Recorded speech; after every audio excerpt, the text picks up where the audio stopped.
Baby, they cutting up at Puffy's house.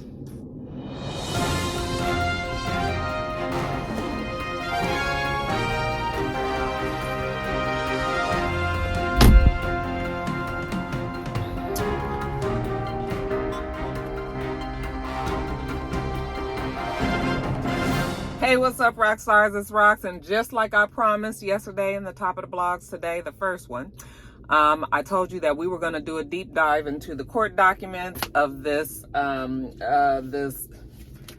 this explosive case that has been brought upon the United States Federal Court, Southern District of New York, you guys. And this would be the case of Rodney Jones versus Sean Combs, Justin Dior Combs, Ethiopia Haptemariam, Lucian Charles Grange, Christina Coram, Chalice Recording Studios, Love Records, Motown Records, Universal Music Group, Combs Global Enterprises, John and Jane Doe's 1 through 10, and ABC Corporations 1 through 10. Now I know it don't take a rocket scientist to know that these people that were named there, even though you might not be familiar with some of the people, just the company that was being kept there lets you know that these are some big names. It's a lot of people that's involved here. We got 10 Jane Does and John Does in there. So this is a big case. Of course, everything is allegedly. We're not saying that this is exactly fact. This is just the claims that were brought upon Sean Combs and everybody else that I named there from Rodney Jones. Now, Rodney Jones, if you guys don't know, is he's the plaintiff. Actually, I'm going to listen. The way I'm going to do this is I'm just going to read through this paperwork. I know other people have done it, but I just got a hold of this paperwork. We've heard little parts of this case, in the past. I think I've even talked about some of it in the past. But now that I actually have the documents, I was like, you know what, let's just go through them together, you and I. Maybe some of you guys out there just didn't know what the documents were saying. But we gonna read them here. You guys, we just going to read just the allegations, you guys. It's 73 pages, like I said, but the pages that we will be reading will end right around 34. The rest of the documents are, if you're familiar with court documents, is all of the different charges that they are trying to press. It looks like they're trying to make this a RICO case because of the claims of sex trafficking. Homeland Security, the feds are trying to crack down on that. And so it reads, it's an amazing, in a bad way, story that's told here from Rodney Jones's point of view. Okay, so we're gonna be here for a minute, y'all. So I'm gonna give y'all this time to get yourselves together. You might want to get you a little beverage, a little snacks. Some of this is could be triggering. Some of it is kind of not kind of. Some of it is very disturbing, and so yeah, I just want to give everybody that warning as well. Actually, there's a trigger warning on the paperwork, so we're gonna get to it, you guys. So like I said, get your little stuff together. All right, bitch, I got my readers. I got my readers, and I got my fan, and I also got my highlighter.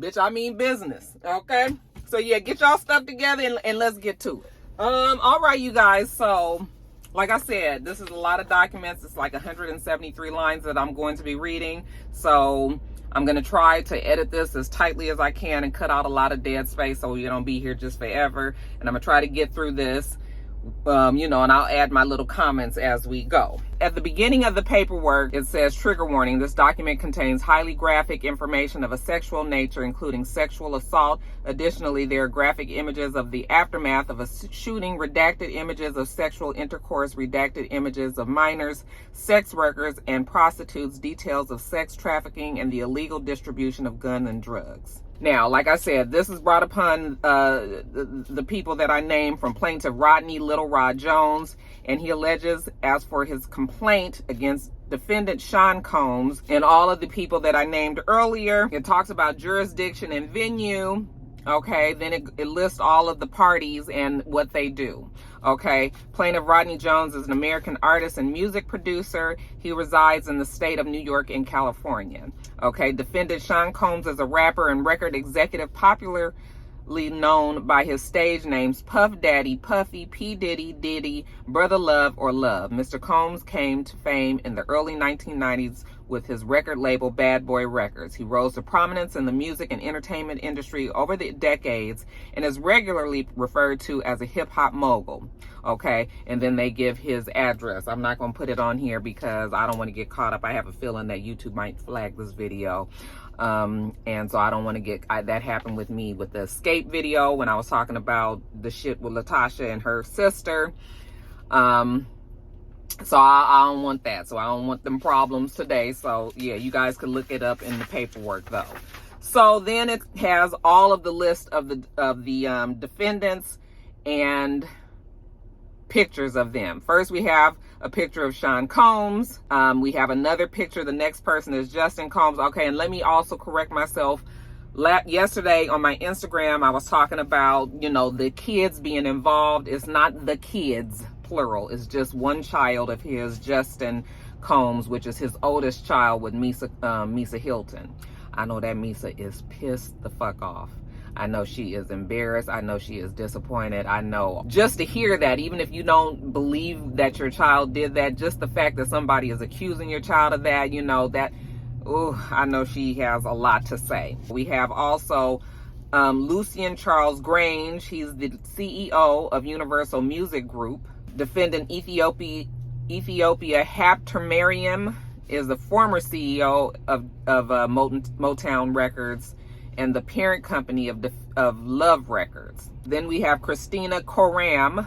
She is the chief of staff to Puffy's Combs Global Enterprises. We also have Motown Records, Universal Music Group, and Love Records named in this, okay, and Combs Enterprises, all named in this. Those are also similarly some of the defendants that Cassie named in her lawsuit, you know, against Puffy as well. Give some background on Rodney Little Rod Jones. I'm just trying to condense this so that when I start getting to the actual allegations that I can just read that, but I'm just kind of giving you guys a condensation.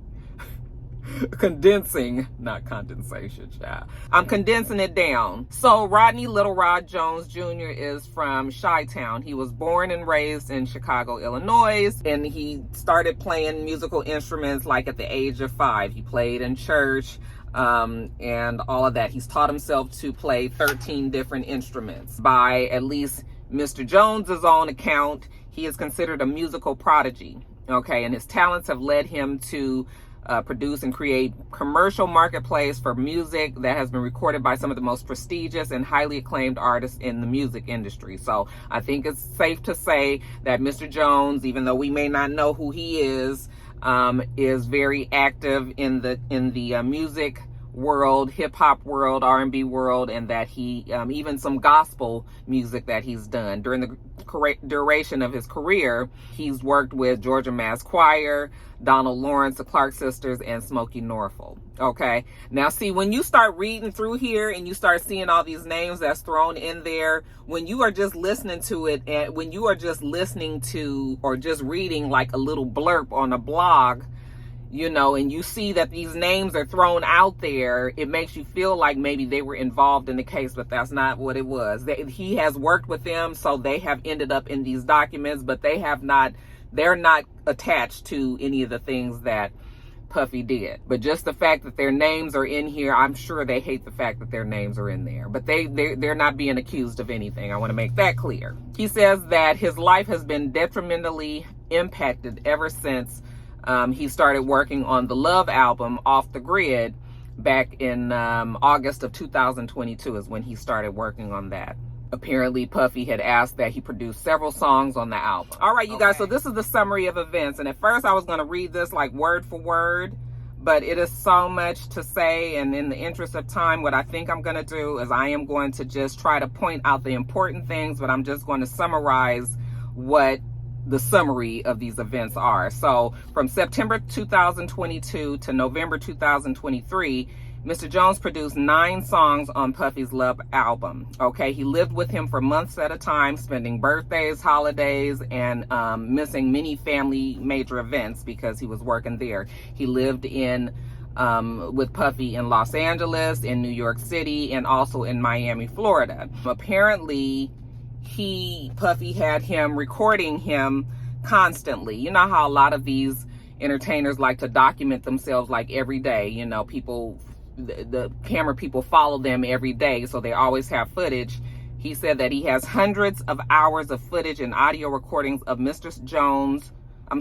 Combs, his staff, and his guests engaging in illegal activity. And so then they talk about the fact that he has evidence of the acquisition, use, and distribution of ecstasy, cocaine, GHB, ketamine, marijuana, and mushrooms, displaying and distribution of illegal, unregistered firearms. And apparently he's saying that Puffy was lacing alcoholic beverages for minors and sex workers in California, New York, and Florida, also in the U.S. Virgin Islands. His chief of staff, Christina Coram, who's called KK in these paperwork, making sure that the staff gives Puffy the drugs, you know, for him to consume. He mentions that Christian Combs drugged and sexually assaulted a woman.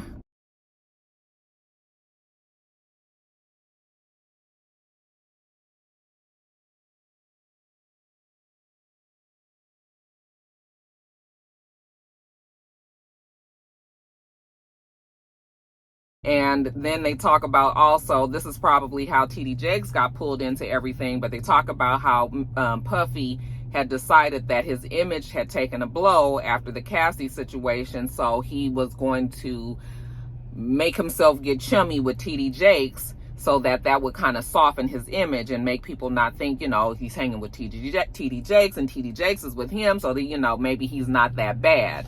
And then, of course, the opposite happened. Everybody started to say that TD Jakes was dirty and was doing things, including myself, you know. So I don't know.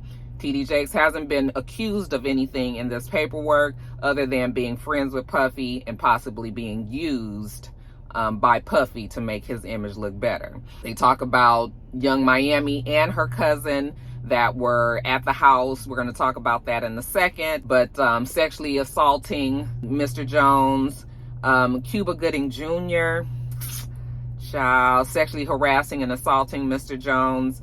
And then we have some redacted names in here. It's interesting that they gave some of the names, but then redacted other names. And I think that's because they said that he was afraid for his life and thinking that, you know, some people were after him. But I'm just going to read this to you guys. Rapper with a little 3 next to it, which was redacted. It says he is a Philadelphia rapper who dated Nicki Minaj. I'm gonna let you think of who that might be. Okay, he was on a yacht consorting with underage girls, sex workers, and the sort, and R&B singer, redacted. And that one says he is a Grammy Award-winning R&B singer who had trouble with law enforcement after assaulting a Bajan billionaire. Okay, and you know who that probably is there, right? Okay, I'm not accusing anybody again. This is just what the paperwork says. You guys can get the paperwork and read it yourself. Now, looks like it started on or around September 12th of 2022. There was a shooting at Chalice Records recording studios, and apparently Puffy held a writers and producers camp at this recording studio. It's in Los Angeles. Puffy was there, Justin was there, and Justin had a friend named G. Okay, so they're going to call him Mr. G in this paperwork. He's a 30-year-old African-American male. Now, apparently at the music camp, things started to take a turn, and Puffy, Justin, and this Mr. G guy ended up getting into some sort of argument. Lil Rod says that the argument was starting to escalate, and I guess in order to not make a scene, they went into the bathroom. And he said that they were in there and they were arguing in the bathroom. It got loud, and then the next thing he knew, gunshots rang out, and he was very close to the bathroom door, so he was afraid actually that he was going to get shot. After they heard the gunshots, everybody kind of crowded around the bathroom, and when the door opened, Puffy and Justin walked out, and Mr. G was curled up like kind of in the fetal position on the floor, and he had been shot in the stomach. Alarming, right? Everybody rushed in there apparently trying to help the man, and telling them to call the police or whatever, or call the ambulance. He also was bleeding from his leg, so I'm not sure if he was shot in his stomach and his leg, even though the reports only say stomach. He says that Puffy and Justin disappeared to other parts of the studio, and that Puffy had given everybody their strict instructions to tell the police that Mr. G was shot in a drive-by out in front of the studio. Okay, and Lil Rod is saying no, he was not shot outside of the studio. He actually was shot in the bathroom. And then also in the paperwork, you guys, they talk about the different newspaper articles and news reports about the shooting. And as they said, it was supposed to be a shooting that happened outside in front of the studio. He's saying that it happened the other way, and he has pictures also within these court documents of the bathroom with the blood everywhere, and it is very bloody in there. He doesn't know who might have shot who, but he's saying that only 2 people walked out when 3 people walked in. He says he's severely traumatized by that, and that he has PTSD from it. Okay, depression and all of that. Then we go on to all of the ways that he was sexually assaulted by Puffy. Like I said, he lived with him for a number of months, and he said that there was a lot of unsolicited and unauthorized touching by Mr. Combs in his bathroom. He said that he walked around naked a lot, and he was able to see this, and he's supposed to be a heterosexual Christian man who does not want those type of advances. And he said that even when he went to KK, remember I told you who that was, that she would be like, well, Sean's gonna be Sean. All right, it looks like everybody was kind of, the way he's saying it, that people were accepting the way that Puffy was, because Puffy is, extremely rich. He employs all of these people, and they probably have been around it so long that it probably has become just regular fare for them. But this shit is not regular fare. He says that Puffy would try to downplay just, the homosexual acts and say, everybody is doing it. He felt like Puffy was trying to groom him into some type of homosexual activity or homosexual relationship. And that was just something that he was not interested in. He said that Puffy would actually show him videos. There's a video apparently of Stevie J. Now, Stevie J, also, I think many people can consider him a musical prodigy. He can play all of these instruments. He's a very talented producer who was big back in the 90s with Bad Boy. And you guys all know Stevie J's story, right? Apparently, Lil Rod looked up to him because, he really admired him. And Puffy knew that. So Puffy used Stevie J to let Lil Rod know that everybody is kind of doing this homosexual thing. Like, he even showed him a video of supposedly Stevie J having sex. This is allegedly having sex with a white guy. And remember, we talked about that in one of the top of the blogs, and Stevie J did deny it. And actually another person came out and said that's him. But in that video, I think we were talking about I think it was 2 black guys, right? I might be wrong, but in this case, like all of the other things, they have pictures of stills. This actually is supposed to be a screenshot of videos that he have, because like I said, he said that he has hundreds of hours of video. I don't know how he got this, because apparently the video, I suppose, was in Puffy's possession. But anyway, they do have pictures who looks like it could be Stevie J. Now, the pictures are not all that clear. It's very grainy and all. So, I don't know if the court would be like, oh yeah, that's him for a fact. You can't really tell like that. But when you just looking, you could say, oh yeah, I guess that could be Stevie J. But Puffy also tells them, trying to make him feel more comfortable, that, he's engaged in sexual intercourse with rapper Redacted. And that Redacted rapper says he is a Philadelphia rapper who dated Nicki Minaj. Okay. And R&B singer Redacted. Okay. He performed at the Super Bowl and had a successful Vegas residency. Goodness. And then Stevie J. Okay, he named Stevie J. I guess he doesn't feel threatened by Stevie J, but is worried about who the other two might be. He also said that Puffy promised him that he would make sure that Mr. Jones won Producer of the Year at the Grammys if he did engage in this homosexual activity. Okay.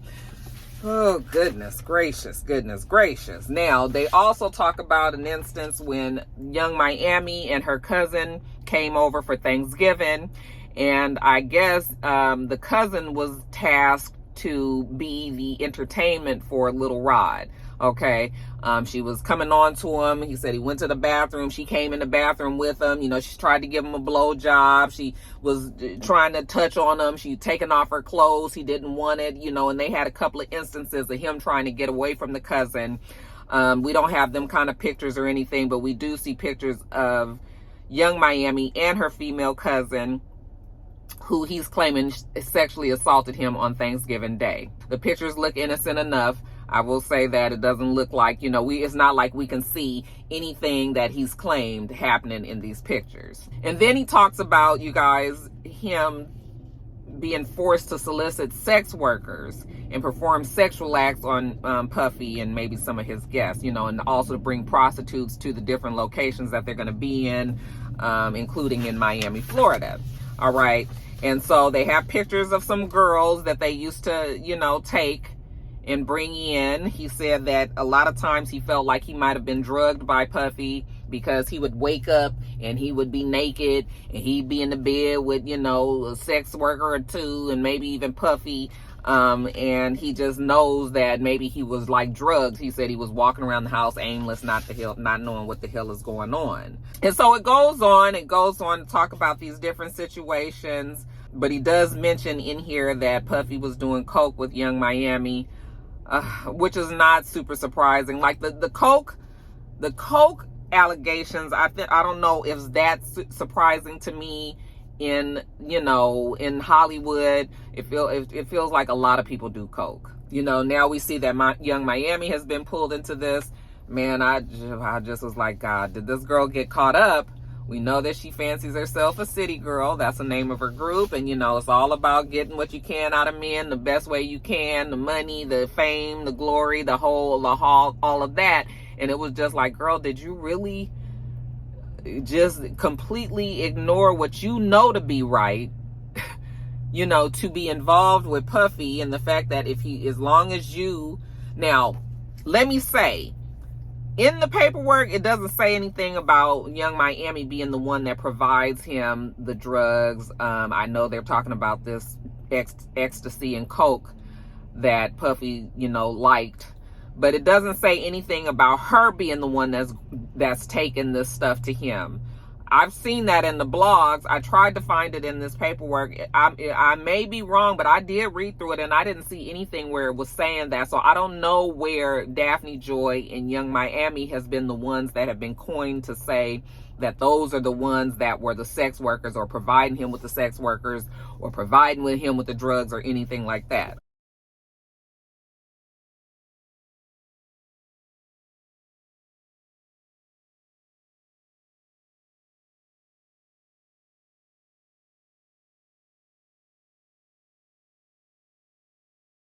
Puffy did offer him $250,000 to purchase all of the instruments that he needed, and he promised him ownership of all of the property. And he's also saying that Puffy promised him ownership of his $20 million property, One Star Island in Miami, Florida. I don't know how he thought that. I just like $20 million just for you to work on his Love album. He promised also access to record label executives. He just basically was promising to put this man on and give him whatever he needed. But then he said that he would switch it up and, you know, sometimes he would get mean. And we heard Cassie even talk about that, you know, that he would sometimes be really nice and other times being really mean. And I think a lot of times people do that to keep you off balance, to not let you know exactly what's going on, to keep you, you know, kind of like they don't know if they should be loving you or scared of you or what. He even told him, apparently, this is what they say in this paperwork, that he was willing to kill his mother, Janice Combs, if he must get if he must, in order to get what he wants. So he wouldn't think twice about harming Mr. Jones. Now, I sure hope that Puffy would never do anything to his mother. I don't believe that he would. I think he did that just to scare him. Puffy has always claimed that he's loved his mother dearly and, you know, will do anything for his mother. So, man, that's awful. Then he talks about a specific party that was on or around July 2nd, where it says that the R&B artist that I told you guys that was redacted earlier was at this party with sex workers and some underage girls. And the event started after 7, and it was women there that was under the age of 16, so young girls, not women. And he apparently didn't check the ID of any of these people. He wasn't the one to get them. The girls were brought to them. They plowed them with drugs and alcohol. Apparently, he's saying that Puffy allegedly has alcohol where he adds drugs to it for the girls, and that is only for the women to drink, nobody else. And then he also has his own alcohol for his staff, which is clean, and then his guest, which is clean. But the specific for the sex workers and the such, they drink the laced alcohol. He said he was very uncomfortable at the party. I just hate that that R&B artist is getting pulled into this. We've already heard a lot of stories about, you know, him being groomed as a young person, and it looks like he was still, at some point, you know, he was hanging out with Puffy quite a bit when he first moved to LA. I can remember seeing him on videos and everything, but he got the hell up out of LA, and he's back. From what I understand, I believe he is back here in Atlanta. Y'all, it's so detailed, and it just makes you feel like, I mean, do you make up something, all of this? He said that he would be forced to stay. They would take his keys. He wouldn't be able to leave. And, you know, again, he felt like at the end of that night, he was drugged. He was lightheaded. He passed out. He woke up. And, yeah, they also have pictures of that. Well, supposedly that party. A lot of the faces are blocked out, so you can't see, but you can see Puffy. You can see Puffy and some other people in here, including his son, Justin. Ugh.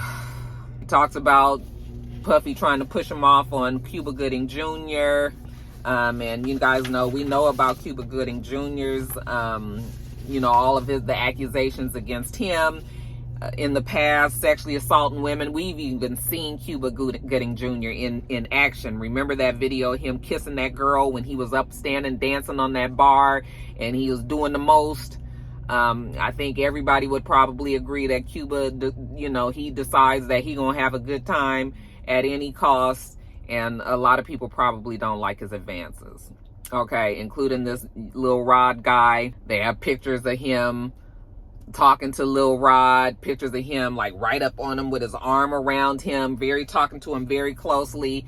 You know, it could very well be a conversation that two gentlemen are just having, or it could have, you know, very dark undertones to that picture as well. But they do have pictures of him and Cuba Gooding Jr. touching him. This was a work for hire agreement. He says that he was not compensated for living with Mr. Combs or for the songs that he produced. So he did not get any money of anything other than, I guess, the money that he used to buy the instruments that he needed. As a result, Mr. Combs and the defendants, LR, MR, and UMG, which are those record labels, were all unjustly enriched at the expense of Mr. Jones. He said that Mr. Combs only offered him $29,000 for 13 months of work, thousands of hours of work, and 9 songs that made it to the Love album. Now, if you guys heard the Love album was actually very good. There were some songs that I loved even, you know, more than others, but I actually think as a whole project, the album was good. It's a shame that all of this now, well, I actually haven't really listened to the album ever since the stuff came out with Cassie. It just kind of felt like, oh, you know, I didn't know if I felt right supporting. $29,000 for 13 months, you guys, is less than half of what many of us probably make for the whole fucking year. you know, and as a producer working on this big time album for this big time artist, you know, you would think that he would have been paid more. But we've heard stories about Puffy time and time again about not paying his artists right. So Mr. Jones, I guess he thought with the whole new persona of Puffy and the Love Man, the Love, Dr. Love and all of that, that maybe Puffy had changed his tune. Because, you know, we had seen him start to do things a little bit nicer for his artists, you know, but now in hindsight, I'm wondering if that was what was the reason for those gestures when he started to give back people their royalties. Not royalties, when they started giving them their, the music catalog that they had, the money, the ownership of the music that they made for Puffy. He started to give them that back. I can't think of what the word is, and I'm sure you guys know what I'm talking about. Some people he gave it back to, other people he didn't. And you guys were telling me that, Roxanne, he gave it back to people that probably wasn't going to be making shit on that music anyway. Okay, so it wasn't like he was doing anybody a great favor. It was just that he didn't need the shit because he had done already bled that artist dry. You wonder why Mr. Jones thought that it was going to be any different than what many people have said about Puffy in the past. But it didn't work out for him that way. Then we go on to Puffy using his power and influence to threaten him. He started talking about the guns that he have and how he, you know, bragged all the time about him having guns and having the police department, you know, back him in different things. Then the conversation came up about that shooting at the club with Shine. I always thought that shooting, everybody always thought that shooting was strange. Everybody kind of figured that Shine was the one who took the downfall for Puffy, and probably Puffy made, it was always a rumor that Puffy had made a deal with Shine that, you know, he'd take the fall, he was going to take care of him, you know, and all that once he finished. And it looks like Puffy may have allegedly held up that deal because, you know, he's good friends with Shine. We've seen them visiting each other and all of that, and Shine is now very big in Belize. He's a politician out there in Belize. Okay, now you guys know also during that time is when he was dating J-Lo, Jennifer Lopez, and remember how quickly she got the fuck on after that shooting happened. Her and Puffy broke up. She never looked back. She never talked about that evening. And now, even though we still don't know if this is true, let me just put emphasis on that, but it makes sense now that we can kind of hear what he says. He says that Puffy told him that Jennifer Lopez carried the gun into the club with him. So, you know, in the purse, and Cassie even made a reference to that in her document, saying that he would have women carry the guns for him and her carry the guns into places for him. I guess they wouldn't suspect the women, they would check the men. And now they check everybody. But back then, that's what they were doing. And so it does make sense that Jennifer Lopez could have been the one that brought that gun into the club. And he's saying that she passed the gun to Puffy for him to do the shooting at that club. There's a woman that's going around also who was the person that was shot in the nose. It was a woman that was shot in the nose at that place. Okay. And she says, she maintains that she saw Puffy pull the gun out and shoot her. If he has this type of pull that he's saying, that Lil Rod is saying that he does have within the police department, you know, that story could very well easily change. But she's always maintained the same story. But you guys know that Shine is the one who ended up going to jail for that. Now Jennifer Lopez is being implicated as well, because I know she over there like, oh my God, like this is something she never needed to come back. All right. This is supposed to be her 2024. This is supposed to be her year of, you know, returning back to Jenny from the block and all of that. And so I'm sure she is stressed the fuck out, because now it's just like, even though she wasn't the one that shot anybody, but she actually was a part of that whole fiasco. And like I said, she left after that. At the very least, that girl was spooked. Okay, and at the most, she probably was terrified and afraid that she was going to go to jail for some bullshit that, you know, was linked to Puffy. So then he also talks about this somebody on his staff, Mr. Muhammad, who, if anybody got in any trouble, you know, like out there on them streets, you know, to let Mr. Muhammad know, and he would take care of it, that he had connections with the LAPD and the NYPD and all of these different places. And he keeps on maintaining that all of these stories that I'm telling you guys is the reason why he was afraid as hell to say anything, because he actually saw firsthand, you know, Puffy not getting in trouble for the shooting in the bathroom, from what he says. Okay, take another sip, y'all. This is a whole lot, right? Then he starts to talk about, you know, like the complicitness of all of the big names around him and from the music group, from the music labels that I mentioned, Motown and Universal and all that. He mentions how they should have known, or they did know, that Puffy was out there drugging and drinking and doing all of that. I feel like all of this is all surrounded by drugs, okay? That nobody is really in their right mind, because Puffy and the people that he hangs around with are heavy drug users. I mean, we have seen Puffy do, my mind immediately goes back to that video of him going into, I think, his hotel room. It was him and Young Miami. It was after one of those award shows, and him and Miami was walking into the room, and he was sweating, and he was talking crazy, and he was doing all this and dancing and shit, and it was almost embarrassing. Young Miami was just standing behind him, kind of smiling. He even got down on his knees and like acted like he was praying to her, and you know, she was trying to get him to get up, but he wouldn't get up. But you know, she was just watching, and he was doing all that. And I remember saying in one of the top of the vlog videos, like, oh my God, can you imagine having to kiss him or fuck him in the room when he's like that, all sweaty and high out of his mind? She didn't look like she was high, you know, but he did. And I was just like, what is happening here? So now that I start reading all of these different things about the underage girls and Puffy just being so high and doing, I don't know, you guys, it's awful. Then he talks about the fact that Puffy was able to get these drugs because he has two people that works with him quite closely. A Brendan Paul, who, if you guys was paying attention on Wednesday, I believe he ended up getting arrested at the airport. And I don't know what he was arrested for, but in these documents it's saying that Brendan Paul was the drug guy who provided the ecstasy and the cocaine and all of the different drugs that they were using. And then there's another guy named Frankie Santella who carries the money, the drugs, and it does all that. And then there's another person, Moy Bond, who supposedly provides girls and stuff for these freak-offs that he had. And we heard about the freak-offs in Cassie's paperwork as well. Now, the reason why they ransacked Puffy's house, because if you guys saw when they did the, when they went into his homes in Miami and in Los Angeles, apparently Little Rod says that Puffy has hidden cameras all throughout his house, in every single room. Even people don't realize that they've been recorded when they're there. People that's there doing drugs, having sex, and all of that. And this is celebrities, this is music execs, this is politicians, and this is athletes.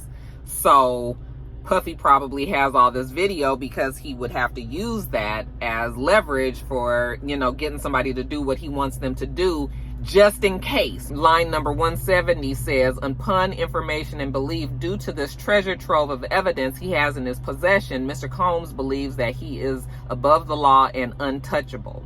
Okay, he has an IT director, Jose Cruz, and he is everybody apparently that this lawyer spoke to that drew up this paperwork is saying that he is the one that would know all of the information, you know, basically know where the bodies are hidden, you know, and that he's the one that has seen probably all of the video of all the shit that they have of all these people doing stuff. So that's probably why they ransacked his house, because they were trying to find those hidden videos. I know they took some computer things and other electronics, but that hidden video and all of that, those documents, I mean, all of that stuff, you know, that's probably why they tore up them houses, because they was really trying to get through there. Because I was just like, damn, y'all had to tear the place up like that. But when you read the paperwork, you kind of understand why. Now, that's pretty much all of the allegations. There are all these other charges. I'm not going to read that in the interest of time, child. We've been up here for almost an hour. Like I said, I'm going to try to edit this down as, you know, tight as I can so we don't have a lot of dead space and me just and ohing and ahhing and all that. But I just wanted to read this to you. Now, again, I'm going to re-emphasize for the 100th time that all these are allegations. Nobody has been proven, in court. Nobody has said that, no judge has definitively said that you are guilty of these crimes, okay? But it looks like they are definitely investigating and following a case. Now, you guys know the feds, they don't just be out there playing around, all right? If they feel like they have a reason to be investigating somebody, then that's when they do that. So I feel like, they felt like there was enough evidence for them to go in and go into his house. And what I will say is, this is awful. This is awful. You hear about the evil deeds that go on in Hollywood and in the music industry and everything. And this just kind of makes me feel like, man, I guess we should have been listening to Mark Curry all this time. I know he probably feels extremely vindicated now because the shit is so way out. The shit was so way out that Mark Curry was saying that nobody thought that he would be the person to be doing this kind of stuff, But then when you start hearing other people and these people standing strong enough on the business that they actually go to the courts and file paperwork. I know people do file frivolous paperwork and frivolous cases all the time. But when you start to really be like, I'm about to name all these people, for one, he probably feels like his life was in danger if he didn't. This is the best way to seal his safety, is by letting everybody know that these people are pissed at me because this is what happened. And, I need to make sure that I stay alive. Like, now nobody is going to touch him, because if they do, then that's going to bring the heat onto him. Okay.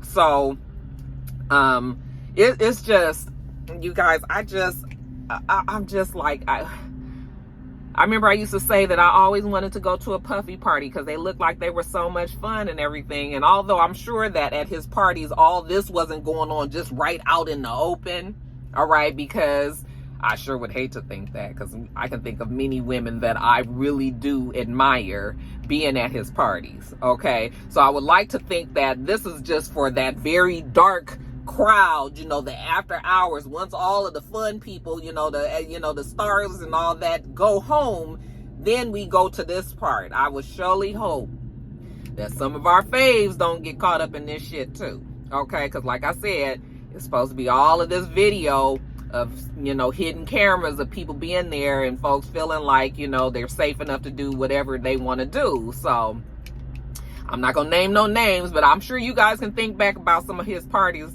and that we've seen people out there dancing by the pool and having a good time out there. Some of our very favorite girls these days. So, yeah, this case has the potential to really get a whole lot bigger.